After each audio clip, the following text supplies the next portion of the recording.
সরকারি বনজ সম্পদ ব্যবস্থাপনার উন্নয়ন এবং বন সংরক্ষণ ও পুনরুদ্ধারে স্থানীয় জনগণের অংশগ্রহণ বাড়ানোর লক্ষ্য নিয়ে সুফল প্রকল্পটি শুরু হয় ২০১৮ সালের জুলাইতে।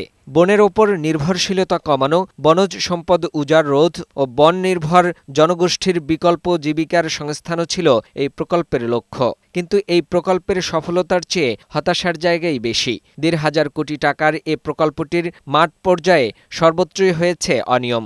দুর্নীতি দমন কমিশনের অনুসন্ধানে উঠে এসেছে এমন চিত্র। এই প্রকল্পে সাবেক বনমন্ত্রী শাহাবুদ্দিন, প্রধান বনরক্ষক আমির হোসেন চৌধুরী, প্রকল্প পরিচালক গোবিন্দ রায় সহ সংশ্লিষ্টদের বিরুদ্ধে দুর্নীতির অভিযোগ উঠেছে, যার খোঁজে পরিবেশ অধিদপ্তর সহ বিভিন্ন দপ্তরে পাঠানো হয়েছে চিঠি।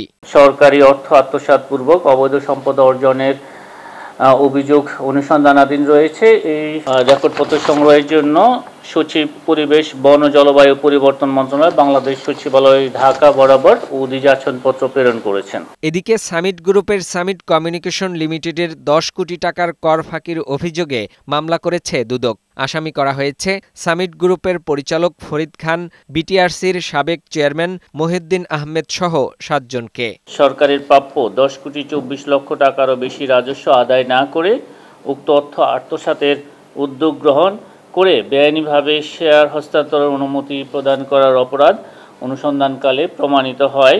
মামলা রুজুর সিদ্ধান্ত গৃহীত হয়েছে। এছাড়া নোমান গ্রুপের চেয়ারম্যান নুরুল ইসলামের বিরুদ্ধে প্রায় ১৯ কোটি টাকার অবৈধ সম্পদ অর্জনের অভিযোগে মামলা করেছে সংস্থাটি। ফাহিম মুনাইম, বৈশাখী সংবাদ, ঢাকা।